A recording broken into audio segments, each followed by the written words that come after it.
नमस्कार पेंशन धारक व पेंशन भोगी भूतपूर्व सैनिकों, आप सभी का हार्दिक अभिनंदन है। सभी भूतपूर्व सैनिक आर्मी, नेवी, एयरफोर्स, सीएपीएफ या जितने भी देख रहे हैं तमाम सर्विंग और रिटायर्ड सोल्जर, सभी को राम राम। आज की न्यूज बहुत ही ज्यादा इंपॉर्टेंट है। जितने भी भूतपूर्व सैनिक जुड़ चुके हैं, आपको बता दें कि 1 अप्रैल से यूनिफाइड पेंशन स्कीम जारी होने वाली है। तो क्या है इसमें फायदे? बहुत सारे भूतपूर्व सैनिक कमेंट कर रहे थे। इस वीडियो में आपको संपूर्ण जानकारी दी जाएगी कि कैसे अंतर है ओल्ड पेंशन स्कीम में, साथ ही में एनपीएस नेशनल पेंशन सिस्टम बोलिए या नेट पेंशन स्कीम बोलिए या यूनाइटेड पेंशन स्कीम में जो आ रही है, तो इसमें क्या अंतर है। क्या भूतपूर्व सैनिक जो हैं एनपीएस से यूपीएस में जा सकते हैं, ये भी इस वीडियो में हम संपूर्ण आपको जानकारी प्रोवाइड करेंगे। तो बिल्कुल बारीकी से देखिएगा। साथ ही स्पर्श का एक नया अपडेट निकल के आया है, स्पर्श ने जारी कर दिया है। तो आपको कहां से देखना है, क्या जारी किया, इस वीडियो में सारा कुछ आपको बताएंगे। सबसे इंपॉर्टेंट है कि यूपीएस में क्या फायदा मिल रहा है। यूनाइटेड पेंशन स्कीम जो हमारी केंद्र सरकार 1 अप्रैल मतलब कल से लागू करने वाली है और आप लोग इसके हिस्सा बनने वाले हैं। बहुत सारे भूतपूर्व सैनिक बोल भी रहे थे कि क्या एनपीएस से यूपीएस में जाना सही रहेगा, तो सारी जानकारी आपको देंगे, तो ध्यानपूर्वक सुनिएगा। और अगर आप हमारे वीडियो पे पहली बार आए हैं तो चैनल को सब्सक्राइब जरूर कर लीजिए। नीचे सब्सक्राइब का बटन दिया हुआ है ताकि इन फ्यूचर जो भी आर्मी, नेवी, एयरफोर्स का, वेटरन्स का जितना भी वेलफेयर प्रिविलेज आता है, हम सारी जानकारी हमारे वीडियो के माध्यम से देते रहते हैं, तो आप लोग हमारे साथ जुड़ सकते हैं। तो सबसे पहले मैं बता दूं कि एनपीएस आपका, बता दें एनपीएस 2004 में आया था। तो 2004 के बाद अब 2025 1 अप्रैल को आ रहा है यूपीएस। तो यूपीएस आ रहा है और एनपीएस था, उससे पहले ओल्ड पेंशन स्कीम था। इन तीनों के बारे में अच्छे से आपको विस्तार से बताएंगे कि कौन सा सबसे ज्यादा किफायती है या फिर बोला जाए कि फायदेमंद है एज पर पेंशनर के पॉइंट ऑफ व्यू से, सरकार के पॉइंट ऑफ व्यू से नहीं, हमारे भूतपूर्व सैनिकों को किस में ज्यादा फायदा होगा। तो सबसे पहले बता दूं मैं आपको कि यूपीएस में आपका जो है, आप जितनी भी सर्विस करेंगे लास्ट ईयर, लास्ट के 12 महीने मानिए, ये लास्ट ईयर आपकी जितनी भी पेंशन होगी, जितनी भी आपकी पेंशन होगी, उसका बेसिक जितना भी उस टाइम आप बेसिक ले रहे होंगे, मान लीजिए आप लास्ट स्टेज में है सर्विस के और जिस लास्ट साल में आपका जो बेसिक रहेगा उसका 50%, मान लीजिए आपका 80,000 उस टाइम बेसिक था, तो उसका 50% मतलब 40,000 आपका पेंशन बनेगा। इसमें ये एक चीज है प्रावधान। फिर आपको बताएंगे, तुलना भी करेंगे। 10 साल भी अगर इसमें सर्विस करते हैं तो इसमें 10,000 रुपए आपको प्रति माह मिलेंगे पेंशन के रूप में। तो ये भी इसमें एक है प्रावधान। साथ में अगर कर्मचारी की मौत हो जाती है, तो अगर कोई मतलब पेंशनर है ऐसा जो डिफेंस पेंशनर हो, चाहे कोई भी पेंशनर हो, उसकी अगर मृत्यु हो जाती है और उसकी अगर मृत्यु के बाद जब वो पेंशन ले रहा है, तो मान लीजिए 50,000 रुपए ले रहा है पेंशन, तो अगर उनकी किसी कारणवश मौत हो जाती है तो उसके बाद उनका 60% फैमिली को मिलेगा। मतलब फैमिली पेंशन इसमें है, मतलब उनकी फैमिली को मिलेगा मतलब 30,000 रुपए, इसका 60% मिलेगा। तो ये भी प्रावधान है। साथ ही बता दें कि सबसे इंपॉर्टेंट आपको पता होना चाहिए, टाइम टू टाइम महंगाई बढ़ते जाता है, मतलब इन्फ्लेशन बढ़ रहा है। आपको पता होना चाहिए कि हर एक दिन इन्फ्लेशन बढ़ रहा है। तो जब इन्फ्लेशन बढ़ रहा है तो इसमें डीए का भी प्रावधान है। जैसे आपको डीए बढ़ेगा वो भी आपको मिलेगा फायदा इसमें। तो इसमें आपका बहुत अच्छा ये चीज है कि डीए भी मिलेगा इसमें, मतलब डियरनेस अलाउंस, महंगाई भत्ता भी है।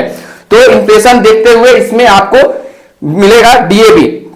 और अब मैं जो अंतर बताने जा रहा हूं एनपीएस और यूपीएस में, जैसे एनपीएस हो चाहे यूपीएस हो, इसमें आप लोग का जो पेंशन रहता था उसका बेसिक का 10% प्लस आपको डीए ये करता था आपका, मतलब 10% आपका करता था बेसिक का आपका 10% मतलब पेंशन से, साथ ही में डीए करता था, ये दोनों में। लेकिन एनपीएस में आपको मिलता था कितना, 14%। लेकिन मतलब सरकार का जो योगदान रहता था इसमें 14% रहता था। लेकिन यूपीएस में जो है आपको 18.5% का इसमें योगदान सरकार देगी।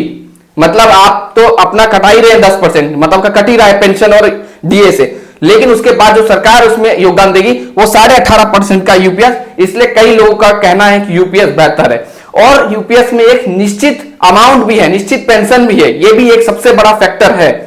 जो हमारे पेंशनर है उनका एक यूपीएस में एक अच्छा खासा अमाउंट है और एक निश्चित अमाउंट है। तो आपको मैं बता दूं कि निश्चित पेंशन है और 10% की कटौती जो बेसिक प्लस डीए से होता था वो यूपीएस एनपीएस दोनों में होता था। लेकिन सरकार इसमें 14% करके आपका जो पैसा था उसका 40% शेयर मार्केट में डाल रही थी। लेकिन इसमें आपका 18.5% आपको ब्याज या फिर उसमें मिल रहा है आपके अमाउंट पे जो कट रहा है। तो ये है। और रिटायरमेंट के बाद एक मुफ्त पेंशन आपके राशि के रूप में आप यूपीएस में ले पाएंगे। तो ये सब प्रावधान है। लेकिन यूपीएस में सरकार ने अपनी तरफ से 18.5% का योगदान दिया, ये जो कि मैंने आपको बता दिया। तो कई बंदों का कहना है कि हम यूपीएस में ट्रांसफर कर सकते हैं क्या, तो मैं उसको जवाब दे दूं, जी हां, आप अपना पेंशन जो आप डिफेंस पेंशन है, आप एनपीएस से यूपीएस आ सकते हैं, सरकार आपको एक मौका देगी। अब ये आपको मैं बता दूं कि कल जब ये लागू होगा 1 अप्रैल 2025 को, तो और भी कुछ विशेषताएं और भी कुछ इंफॉर्मेशन निकल के आएगी, वो हम बात के बाद में वीडियो में करेंगे। तो आज मैंने बता दिया आपको कि यूपीएस के क्या फायदे हैं। और देखिए, एक निश्चित पेंशन की कोई गारंटी नहीं थी किसमें, एनपीएस में, लेकिन इसमें गारंटी एक निश्चित का। साथ में बता दें कि जो न्यू पेंशन स्कीम है वो 2004 में आई थी, और उस टाइम भी जब आई थी तो बहुत सारे कर्मचारियों ने इसका विरोध किया था, क्योंकि बहुत सारे जो राज्य सरकार है उन्होंने अपना खुद का भी पेंशन लाया था नया, जैसे कि ओल्ड पेंशन स्कीम कहा जा रहा था कि अच्छा है, तो उसको भी बहुत सारे लागू कर रहे थे। तो ये भी मांग थी कि ओल्ड पेंशन स्कीम लागू करने की, लेकिन सरकार ने एक नई लाई है यूनिफाइड पेंशन स्कीम। एनपीएस में भी बेसिक प्लस डीए, एनपीएस में भी बेसिक प्लस डीए का 10% आपका कटता था, और शेयर मार्केट में उसका 40% लगता था, और उससे भी अच्छा खासा फायदा होता था। तो अब आप देखिए, आपको जो भी किफायती लगे और जो भी अच्छा लगे आप उसमें जा सकते हैं। तो यहां पे सरकार का 14% ही योगदान है किसमें, एनपीएस में। तो ये सब मैंने आपको बताया जो कि बहुत ही इंपॉर्टेंट था। अब एक नई जानकारी बता रहा हूं कि स्पर्श ने जारी किया है, इस पीसीडीए के, अपना पीसीडीए खोलना है आपको, पीसीडीए में स्पर्श सेक्शन में जाना है। स्पर्श ने आपका जारी कर दिया है, बता दें, स्पर्श ने पेंशन भोगियों के लिए बड़ी अपडेट, एनुअल स्टेटमेंट का इन्फॉर्म, यहां पे साइड में मैं लगा दूंगा, annual statement of income tax जारी कर दिया है। अगर आपका भी कटे, मतलब आप भी वहां से चेक कर सकते हैं, अगर आपका भी ज्यादा रहा, मतलब 12 लाख तक तो आपको पता है कि कोई टैक्स नहीं है, लेकिन 12 लाख से अगर ज्यादा हुआ तो आपका भी कट सकता है। आप लोग जरूर जाके फॉर्म 16 एक सेक्शन है, वहां पे आप फॉर्म 16 में जाइएगा और उसमें क्लिक कीजिएगा और ईयर में 2024 डालिएगा, वहां पे जारी हो चुका है। तो एनुअल स्टेटमेंट इनकम टैक्स जल्दी से आप जाके देख लीजिए, पेंशनर का भी कट सकता है, ये भी चीज ध्यान रखेंगे। तो जल्दी से जाके डाउनलोड करके देखिए और कमेंट बॉक्स में बताइए, जरूर चेक करें। और अब मैं बता दूं आपको कि आपका पेंशन से रिलेटेड बता दें कि आपको पता है कि फाइनेंशियल ईयर आपका 1 अप्रैल से 31 मार्च चलता है, तो 1 तारीख को बहुत सारे बैंक देगी पेंशन भूतपूर्व सैनिकों को, और कोई ऐसी बैंक भी है जो नहीं दे पाई, तो 2 तारीख को तो 110% आपका पेंशन आ जाएगा। तो 2 को भी पेंशन आ सकता है, इस चीज का भी ध्यान रखें, घबराए ना। बहुत सारे भूतपूर्व सैनिक वीडियो नहीं देखते, कमेंट करने लग जाते हैं, तो कमेंट पे ना ध्यान दें और अपना मतलब कि पेशेंस रखिए, आप लोग का पेंशन आ जाएगा। बहुत सारे सीपीपीसी बैंक हैं जो आपको 2 अप्रैल 2025 को क्रेडिट करेगी आपकी पेंशन।